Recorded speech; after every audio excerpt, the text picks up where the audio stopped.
வணக்கம். இது இனிய கற்றல் சேனல். நாம் இப்போ கர்சர் ஸ்மால் டி எப்படி சுலபமாக எழுத கற்றுக்கலான்னு பார்க்கலாம்.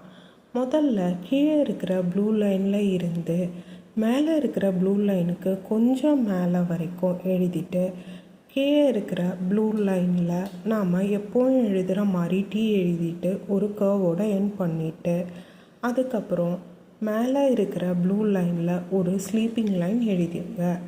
அவ்வளோதான். கர்சர் ஸ்மால் டி கற்றுக்கிறதுக்கு ரொம்ப ஈஸியான லெட்டர் தான். நம்ம ட்ரிக்கை யூஸ் பண்ணி கற்றுக்கலாம்.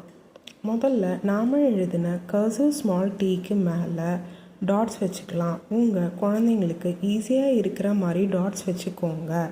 அதுக்கப்புறம் எரேசர் வச்சு எரேஸ் பண்ணிவிட்டு நாம் வச்ச டாட்ஸுக்கு மேலேயே கர்சர் ஸ்மால் டி எழுத உங்கள் குழந்தைங்களுக்கு சொல்லி கொடுங்க. இந்த லெட்டர் ப்ராக்டிஸ் பண்ண ரொம்பவே ஈஸியாயிரும். இது நார்மல் கர்சர் டி மாதிரியே தான்.